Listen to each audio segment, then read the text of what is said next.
नमस्कार, आर्य न्यूज देख रहे हैं आप। मैं हूं आपके साथ पल्लवी सिंह। रुक करेंगे बुलेटिन की ओर। शुरुआत करते हैं बड़ी खबरों से। लोक निर्माण विभाग में तबादलों में गड़बड़ियों पर अब बड़ी कार्रवाई की गई है। बता दें आपको कि योगी सरकार में विभाग अध्यक्ष मनोज कुमार गुप्ता समेत 5 अधिकारियों और कर्मचारियों को निलंबित कर दिया गया है। निलंबित किए जाने वालों में मनोज गुप्ता के अलावा प्रमुख अभियंता परियोजना और नियोजन के राकेश सक्सेना, वरिष्ठ स्टाफ अफसर शैलेंद्र यादव, प्रशासनिक अधिकारी व्यवस्थापन पंकज दीक्षित और प्रधान सहायक व्यवस्थापन संजय चौरसिया शामिल हैं। बताया जा रहा है कि निलंबन के बाद मनोज और राकेश को जहां प्रमुख सचिव लोनिवी के कार्यालय से संबंध किया गया है, तो वहीं शैलेंद्र यादव को प्रमुख अभियंता ग्रामीण सड़क के कार्यकाल से स्तब्ध कर दिया गया है। आपको ये भी बता दें कि प्रारंभिक जांच रिपोर्ट में निलंबित अभियंताओं के खिलाफ अनुशासनिक कार्रवाई करने और सचिव स्तर से अधिकारी से जांच कराने में भी सिफारिश की गई थी।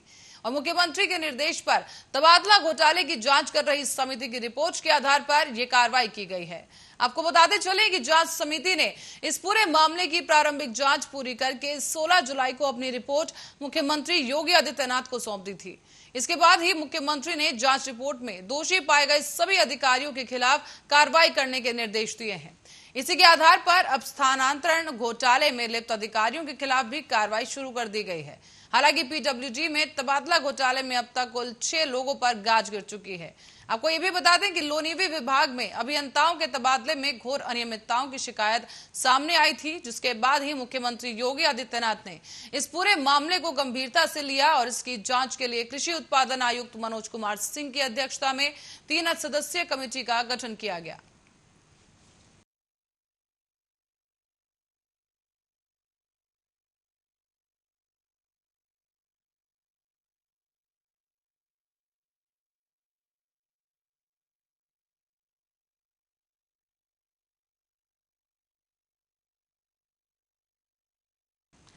और नगर निकाय के चुनाव सरकार ने प्रदेश में अब 18 नई नगर पंचायतों के गठन के साथ ही 20 नगर निकायों के सीमा विस्तार का फैसला किया है।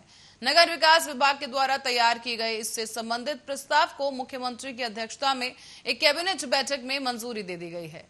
सरकार के इस फैसले के बाद अब प्रदेश में नगर निकायों की संख्या बढ़कर 752 हो जाएगी और अब तक प्रदेश में कुल 734 नगर निकाय हैं। इनमें 17 नगर निगम, 200 नगर पालिका परिषद और 517 नगर पंचायत शामिल हैं। कैबिनेट के फैसले की जानकारी देते हुए मंत्री अनिल राजभर ने बताया है कि मुख्यमंत्री की मंशा के मुताबिक छोटे कस्बों में रहने वाले लोगों को भी शहरी सुविधाएं मुहैया कराने के उद्देश्य से नई नगर पंचायतों का गठन किया गया है। इससे इन कस्बों में रहने वाले लोगों को भी सहूलियत मिल सकेगी। सरकार के इस फैसले से अब नगर पंचायतें बनने और सीमा विस्तार वाले कस्बों का शहर की तरह विकास भी कराया जा सकेगा।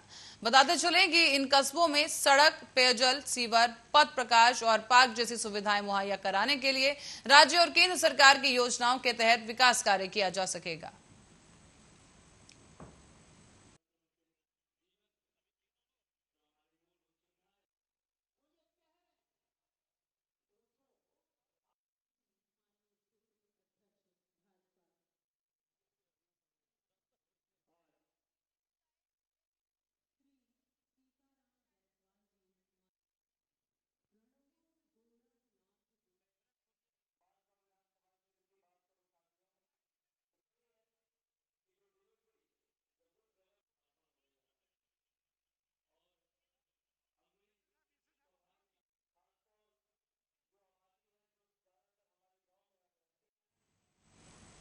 और कानपुर की ओर रुख करेंगे, जहां से इस वक्त एक बड़ी खबर सामने आ रही है। बता दें आपको कि कानपुर में एक बड़ी खबर सामने आई, जहां अराजक तत्वों ने पार्क में लगी प्रतिमा पर पथराव किया है।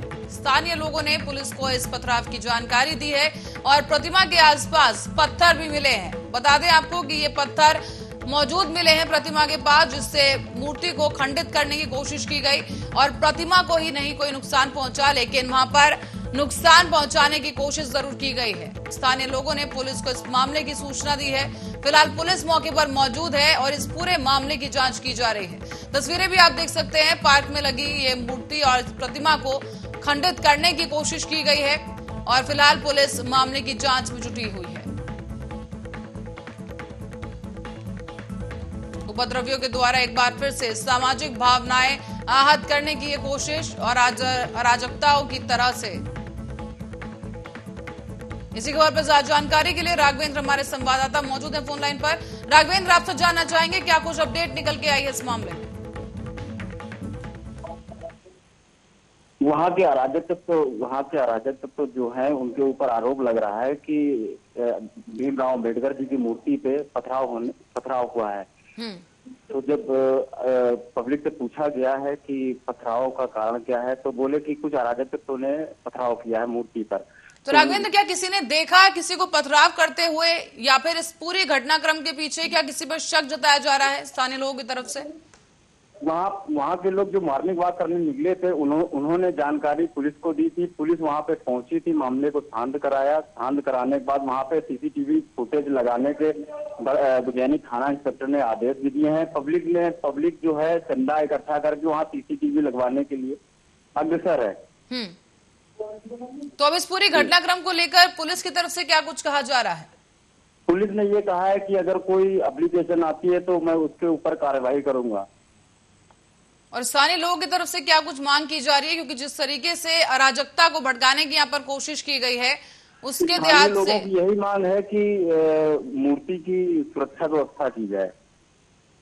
और सुरक्षा व्यवस्था को लेकर पुलिस का क्या कुछ कहना है? क्या सुरक्षा व्यवस्था मुहैया कराई जाएगी या किसी और प्रक्रिया के तहत गुजरना पड़ेगा? सुरक्षा व्यवस्था मुहैया कराने के आदेश भी दे दिए हैं बुझैनी इंस्पेक्टर ने, और सीसीटीवी फुटेज लगवाने के भी आदेश दे दिए। जी रघुवेंद्र, बहुत बहुत धन्यवाद इस तमाम जानकारी के लिए। दर्शकों को बता दें कि भीमराव अंबेडकर की ये मूर्ति है, जो प्रतिमा है, ये एक पार्क में लगी हुई है और इसी को क्षतिग्रस्त करने की कोशिश की गई, अराजकता फैलाई गई है। और इसी दौरान बताया जा रहा है कि मूर्ति को क्षति नहीं पहुंची है, लेकिन वहां पर पत्थर जरूर पड़े हुए दिखे हैं। फिलहाल पुलिस इस पूरे मामले की जांच कर रही है। अब बढ़ते हैं अगली खबर की ओर। आजम खान ने हाल ही में एक बयान दिया जिसको लेकर विवाद शुरू हुआ, और अब आजम खान के इस बयान पर भाजपा प्रवक्ता राकेश त्रिपाठी की प्रतिक्रिया सामने आई है। उन्होंने कहा है कि Akhilesh Yadav silver spoon child है। पिछले 10 सालों में उन्होंने कोई भी धरना धूप में नहीं दिया, इसलिए समाजवादी पार्टी के संस्थापक सदस्यों की उन्हें पीड़ा हो रही है। यही गति रही तो समाजवादी पार्टी इतिहास के पन्नों में दर्ज हो जाएगी। क्या कुछ कहा गया इस बयान की प्रतिक्रिया में, आप भी सुनिए। सिल्वर स्पून चाइल्ड है। उन्होंने समाजवादी पार्टी की सत्ता अपने पिताजी की विरासत के आधार पर पाई है, और ये बात सही है कि अखिलेश यादव जी ने कभी भी जनता के बीच में संघर्ष करने का काम नहीं किया है। पिछले 10 वर्षों में अखिलेश यादव जी कभी भी धरने पर बैठे हुए नहीं दिखाई पड़े हैं, और इसीलिए समाजवादी पार्टी के जो संस्थापक नेता हैं आज उनको इस बात की पीड़ा है कि समाजवादी पार्टी का दिनों दिन लगातार पतन होता जा रहा है, और यही स्पीड रही तो समाजवादी पार्टी एक दिन इतिहास।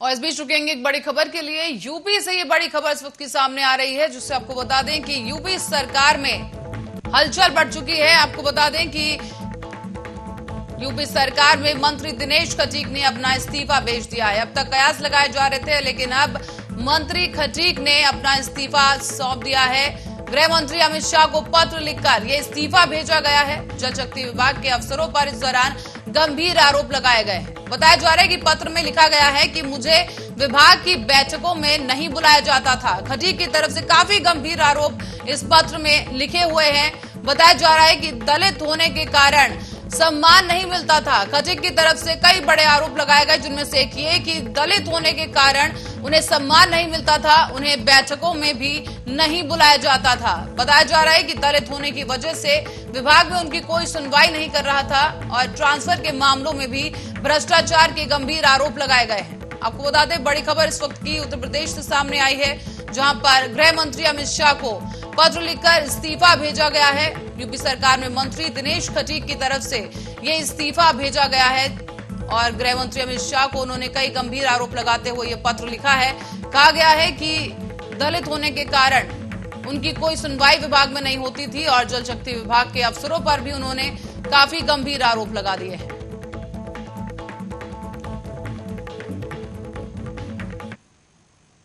और इसी क्रम में एक और बड़ी खबर की ओर रुख करेंगे। बरेली से ये खबर सामने आ रही है। बता दें आपको कि बरेली में बीकॉम सेकेंड ईयर की परीक्षा निरस्त कर दी गई है। बड़ी खबर बरेली से, आपको बता दें बीकॉम की परीक्षा को निरस्त कर दिया गया। ग्रुप सी तीसरे प्रश्न पत्र की परीक्षा निरस्त कर दी गई है। 11 से 2 बजे तक होने वाली थी ये परीक्षा और पेपर आउट होने की पुष्टि की गई है, जिसके बाद परीक्षा को निरस्त कर दिया गया है। सूत्रों की तरफ से जानकारी सामने आई है कि पेपर आउट होने की पुष्टि हो गई है। छात्रों में इस वक्त काफी आक्रोश देखने को मिल रहा है। दरअसल ग्रुप सी की ये परीक्षा थी जो 11 से 2 बजे के बीच में होनी थी, लेकिन क्योंकि पेपर आउट हो चुका था, लीक हो गया था, इसी कारण परीक्षा को निरस्त करना पड़ा है। पेपर आउट होने की पुष्टि भी सामने आ चुकी है। सूत्रों के हवाले से खबर सामने आई है कि पेपर आउट होने के कारण छात्रों में भी काफी आक्रोश है।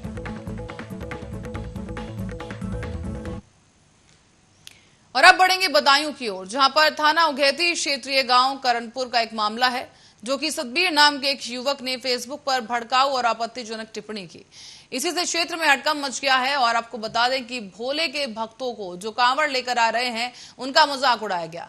फेसबुक पर गलत तरीके से टिप्पणी की गई और लिखा गया कि भोले के भक्तों को नशेड़ी, बांगड़ी और शराबी जैसे नामों से पुकारा गया है। बताया जा रहा है कि शिल्पा मास्टर जैसे कई अन्य शब्द भी उपयोग किए गए इस टिप्पणी के दौरान, जैसे कि सनातन धर्म के लोगों को इससे ठेस पहुंची है। इतना ही नहीं बल्कि अन्य कई भड़काऊ शब्दों का भी इस्तेमाल किया गया है। अग्निवीर का भी इस दौरान मजाक उड़ाया गया। और आपको बता दें कि इस व्यक्ति ने अग्निवीर को अपने फेसबुक अकाउंट पर मजाक उड़ाते हुए टिप्पणी कर दी है। तो वहीं ये मामला संज्ञान में लेते हुए करनी सेना के जिलाध्यक्ष सुमित कुमार देवा ने ये पोस्ट फेसबुक पर देखा, तो तुरंत ही संज्ञान में लेकर सुमित कुमार देवा ने उधेती थाना इंचार्ज से बात की। तो वहीं बदायूं की करनी सेना ने जिलाध्यक्ष सुमित कुमार देवा ने उघेती थाना इंचार्ज से कार्रवाई करने के लिए मांग की है और इसी के दौरान उन्हें कार्रवाई का आश्वासन भी दिया गया।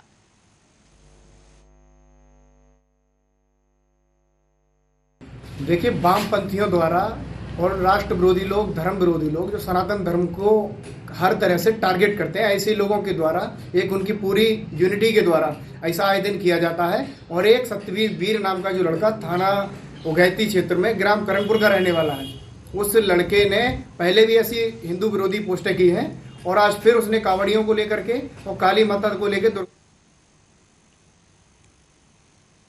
और उत्तर प्रदेश के जनपद एटा में सरकारी अंगरक्षकों की तैनाती में एक व्यक्ति को ठेला लगाकर कपड़े बेचता हुआ देखा जा रहा है और ये नजारा देखकर हर कोई अचंभे में है। कस्बा जेथरा में थाना के पास ही कपड़े का ठेला लगाकर ये व्यक्ति कपड़ा बेच रहा है और उसके पीछे हथियारों से लैस वर्दीधारी 2 अंगरक्षक भी तैनात किए गए। दरअसल आपको बताते चलें कि एटा के कस्बा जेथरा में एक ठेले वाले की सुरक्षा में 2 गनर तैनात किए गए हैं और हाईकोर्ट के आदेश पर इस ठेले वाले की सुरक्षा में ये 2 सशस्त्र गनर इन्हें मिले हैं। ठेले वाला बाहुबली सपा नेता अलीगंज से पूर्व विधायक रामेश्वर सिंह यादव और पूर्व जिला पंचायत अध्यक्ष जोगेंद्र सिंह का पीड़ित बताया जा रहा है। दोनों ही आरोपियों ने खुद के खिलाफ जाति सूचक गालियां देने और बंधक बनाकर बैनामा कराने के दायर मुकदमे को खारिज करने की याचिका डाली थी और इसी की सुनवाई में कोर्ट ने यह आदेश दिए हैं।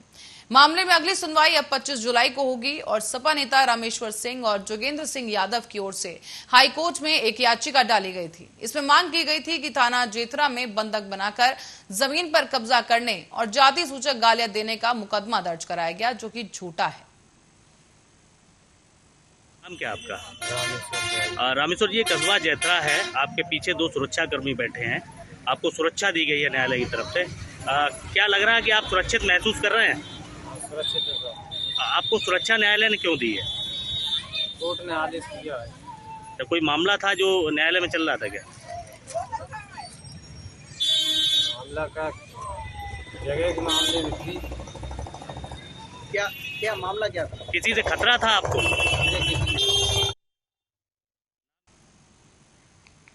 और अब बढ़ेंगे रुड़की की ओर, जहां से खबर सामने आई है कि रुड़की के शहजाद अली ने कहा है कि क्षेत्र में जो विकास होने चाहिए थे वो नहीं हो पाए हैं, जबकि लोगों को गर्ल इंटर कॉलेज, अस्पताल आदि की बड़ी आवश्यकता है। गांव में अगर किसी भी इंसान की तबीयत खराब होती है तो मरीज को रुड़की ले जाना पड़ता है, जो कि यहां से करीब 3 किलोमीटर दूरी पर है। ऐसे ही गांव में गर्ल इंटर कॉलेज की कमी के चलते लड़कियों को भी रुड़की में एडमिशन कराना पड़ता है और बड़ी समस्या भंगेड़ी महावत गांव की रास्तों को लेकर है, जो कि काफी लंबे समय से उन पर विवाद चला रहा है। इसका भी समाधान होना बहुत जरूरी बताया गया। और आपको ये भी बता दें कि गांव में सड़कों का सही ना होना, नलकूप और बिजली की समस्या तो एक आम बात बन गई है। दरअसल आपको बता दें कि अगले महीने जिला पंचायत के चुनाव भी होने हैं, लेकिन अब तक सड़कों को ठीक नहीं कराया गया। समस्याओं से जुड़े हुए सब मुद्दे हैं। सबसे पहला जो मुद्दा है हमारे यहाँ वो रास्ते का है। मिलिट्री के साथ जो है दिसंबर गेट से जो रोड जाती है वो रोड कोरोना काल से बंद हो रखी है, उसका मुद्दा सर्वप्रथम है। दूसरा रास्ता हमारा केंद्रीय विद्यालय खंजरपुर से होते हुए भंगड़ी आता है, मेन रास्ता, बल्कि वो समझो 40,000 की आबादी का मेन रास्ता है। उस पर सड़क मिलिट्री वाले नहीं बनने दे रहे हैं, वो सबसे बड़ा मुद्दा है। उसके बाद में तीसरा मुद्दा है हमारे यहाँ सड़कों का है, नालियों का है, लाइट की व्यवस्था का है और लड़कियों की शिक्षा का सबसे बड़ा मुद्दा है। शिक्षा का स्तर यहाँ पे जो है बहुत बेहद गिरा हुआ है। हमारे यहाँ पे कोई इंटर कॉलेज नहीं है, लड़कियों को शहर में जाना पड़ता है और गरीब जनता है, हर माँ बाप इतना सक्षम नहीं है। और खबर अब नैनीताल से है। नैनीताल जनपद में मौसम विभाग द्वारा कल रेड अलर्ट घोषित किया गया और इसी के चलते डीएम नैनीताल ने भी जनपद के सभी सरकारी गैर सरकारी स्कूलों के साथ साथ आंगनबाड़ी केंद्रों को भी बंद करने के निर्देश दिए। ऐसे में एसडीएम हल्द्वानी मनीष कुमार सिंह ने लोगों से अपील करते हुए कहा है कि पानी के बहाव के समय नदी नाले और रपटे के लोग अनावश्यक रूप से पार न करें। पानी का जलस्तर कम होने के बाद ही लोग अपने गंतव्य को जाएं। साथ ही साथ उन्होंने कहा गया कि गौरा नदी के किनारे रहने वाले लोगों से भी अपील की गई है कि बरसात को देखते हुए किसी सुरक्षित स्थान पर पहुंच जाएं और उन्होंने इस दौरान आपदा की स्थिति में अपने मोबाइल नंबर को भी जारी कर दिया है ताकि लोग किसी भी तरह की मदद के लिए गुहार लगा सके। बताया जा रहा है कि लोग अब किसी भी आपदा में किसी भी तरीके से अगर फंस जाएं या किसी मुसीबत में हो तो 24 घंटे में कभी भी फोन कर सकते हैं। प्रशासन द्वारा उनको तत्काल मदद पहुंचाने का भी पूरा प्रयास किया जाएगा। में भारी बारिश को देखते हुए रेड अलर्ट जारी किया गया है। मेरा सभी क्षेत्रवासियों से यह अनुरोध है, कोई भी मार्ग में पड़ने वाला नाला या रपटा जिसमें तेज बहाव हो को पार करने की कोशिश ना करें। कोशिश करें कि जब ये बहाव कम हो जाए तभी वो मार्ग पार करें। इसके अतिरिक्त गोला के निचले क्षेत्रों में रहने वाले लोगों से मेरा अनुरोध है कि वो भारी बारिश के अलर्ट को देखते हुए सुरक्षित स्थानों पर चले जाएं और किसी भी आपातकाल की परिस्थिति में किसी भी आकस्मिक सहायता के लिए मेरा नंबर 24। उत्तराखंड के मुख्यमंत्री पुष्कर सिंह धामी आज हरिद्वार दौरे पर हैं। इस बीच आपको बता दें कि सीएम धामी ने सुबह भल्ला कॉलेज स्थित स्टेडियम हेलीपैड पर पहुंचकर वहां पर भाजपा कार्यकर्ताओं के साथ बातचीत की और कार्यकर्ताओं ने उनका इस दौरान भव्य स्वागत किया है। इसके बाद मुख्यमंत्री राज्य अतिथि गृह डैम कोठी के पास बने ओम पुल घाट पर अलग अलग प्रदेशों से आए कांवड़ियों के पैर धोकर फूलमाला पहनाकर स्वागत सम्मान करते नजर आए। आपको बता दें कि स्वागत सम्मान के दौरान कांवड़ियों में काफी हर्ष और उल्लास देखने को मिला है। मुख्यमंत्री पुष्कर सिंह धामी ने कहा कि कांवड़ मेले को दिव्य बनाने के लिए शासन और प्रशासन की ओर से तमाम इंतजाम किए गए हैं और कांवड़ यात्रियों को किसी भी प्रकार की परेशानियों का सामना न करना पड़े, इसकी भी खास ध्यान रखा गया है और विशेष व्यवस्था की गई है। सीएम धामी ने हरिद्वार पहुंचे कांवड़ियों के पैर धोकर पचका पहनाकर उनका स्वागत किया है। साथ ही साथ धामी ने यह भी कहा कि कांवड़ियों का स्वागत ये केवल कोई औपचारिकता नहीं है, बल्कि मैं भी शिव भक्त हूं, इसीलिए आज शिव भक्त कांवड़ियों का स्वागत सम्मान किया जा रहा है। कांवड़ मेला, कांवड़ यात्रा सुचारू रूप से चले, उसके लिए हमने बजट का भी प्रावधान किया, कुछ बजट की भी व्यवस्था की जिससे कि यात्रा चले। आपने देखा होगा मैं कांवड़ियों का स्वयं स्वागत कर रहा हूँ और पहले दिन से मैं कह रहा हूँ कि देवभूमि में हम सभी शिव भक्तों का, सभी भोले भक्तों का स्वागत और अभिनंदन करेंगे। अभी मैंने उनके स्वयं सबके चरण छुए हैं, सबके पैर धोए हैं। ये केवल एक औपचारिकता नहीं है, बढ़िया सुविधा है। सब साफ सफाई के लिए हर चीज़ से बहुत बढ़िया सुविधा है। 2 साल पहले जो थी अब बहुत अच्छी है। बहुत अच्छा महसूस हो रहा है कि उन्होंने आज हमारे लिए सम्मान के लिए हमारे लिए आए हैं, उन्होंने हमारे लिए वक्त निकाला है, बहुत अच्छा लगा है। बढ़िया सुविधा है। सब साफ सफाई के लिए हर चीज़ से बहुत बढ़िया सुविधा है। 2 साल पहले जो थी अब बहुत अच्छी।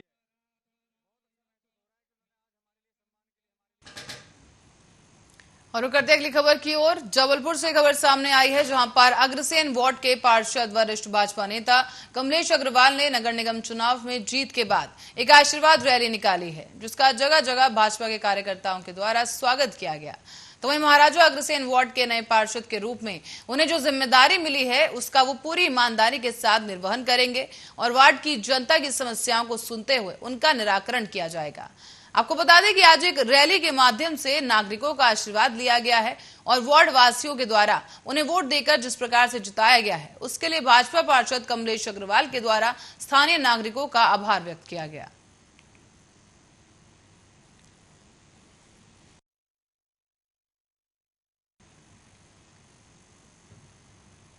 और निकाय चुनाव के नतीजे सामने आ चुके हैं और इस बीच महापौर के चुनाव में कांग्रेस नेता जगत बहादुर सिंह अनु ने जीत हासिल की।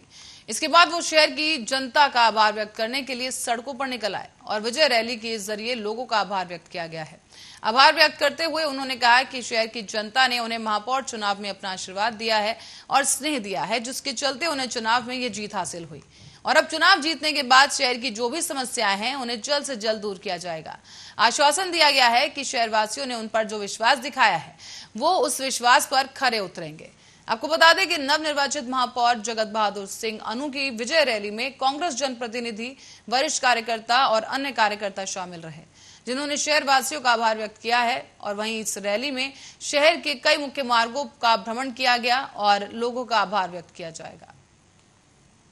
आभार व्यक्त करने आज जबलपुर के नागरिकों ने जो हम लोगों को स्नेह और आशीर्वाद दिया है, आज हम लोग सभी विधायकगण के साथ हम लोग निकले हैं आशीर्वाद लेने कि आप लोगों ने मतों के रूप में जो हम लोगों को स्नेह दिया है, हम लोग आपके विश्वास को कभी टूटने नहीं देंगे। जबलपुर में एक नई विकास। और इसी कड़ी में आगे बढ़ेंगे। वन भूमि पर सरकारी प्लांटेशन में लगे हरे भरे सागौन के वृक्ष को गांव के एक व्यक्ति द्वारा काटे जाने के दौरान बड़ी दुर्घटना हुई है। पेड़ काट रहे व्यक्ति की पेड़ पर ही मौत हो गई। बताया जा रहा है कि मामला सागर जिले के देवरी क्षेत्र का है, जहां पर गौड़ झामर रेंज का ये मामला सामने आया है। मिली जानकारी के अनुसार आपको बता दें कि ग्राम पंचायत चीमा ढाड़ा में ग्राम चोर धावाई निवासी हक्के भाई पिता हरिराम गौड़, उनकी उम्र 50 साल बताई जा रही है और वो गौड़ झामर रेंज की गोपालपुरा बीच में ग्राम चौरभाई में स्थित एक शासकीय प्लांटेशन में लगे सागौन के पेड़ पर करीब 11 फुट की ऊंचाई पर चढ़कर पेड़ की टहनी पर बैठकर कुल्हाड़ी से सागौन के पेड़ को काट रहे थे। लेकिन इसी दौरान ये पेड़ का ऊपरी हिस्सा कटकर उसके ऊपर आ गिरा, जिसके कारण उसकी पेड़ पर ही मौत हो गई।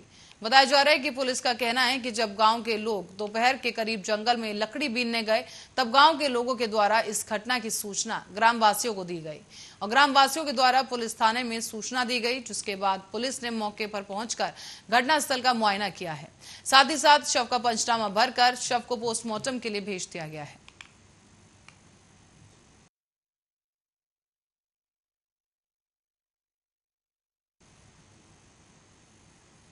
और अगली खबर रायबरेली से है, जहां रायबरेली के शिवगढ़ थाना क्षेत्र के अंतर्गत पूरे अच्छाई मानपुर गांव में उस समय अफरा तफरी मच गई जब पता चला कि 28 साल के रेनू पत्नी अर्जुन ने फांसी लगा ली है।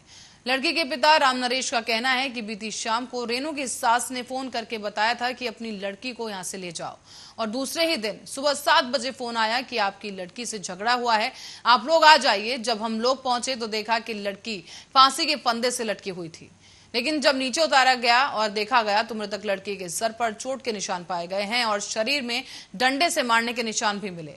लड़की के पिता ने मारपीट कर फांसी के फंदे पर लटकाने का आरोप लगाते हुए सास, ससुर और पति को नामजद करते हुए ये मुकदमा दर्ज करने के लिए तहरीर दी है।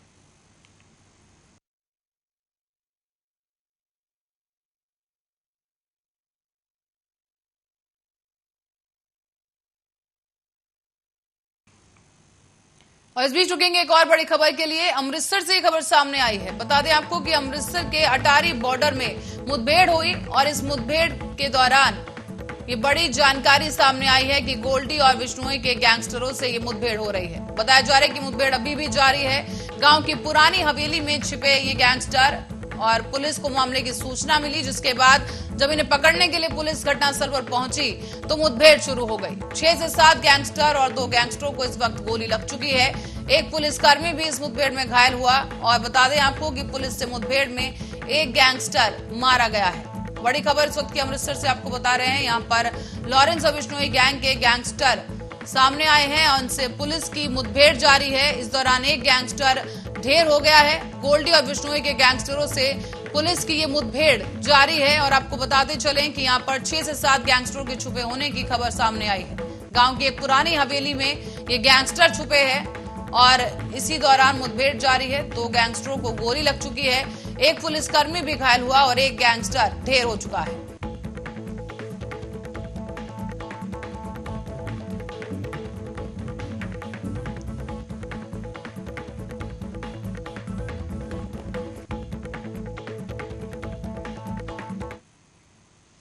और इसी के साथ ही खबरों में फिलहाल के लिए इतना ही। खबरों का सिलसिला जारी रहेगा, देखते रहिए आर्य न्यूज।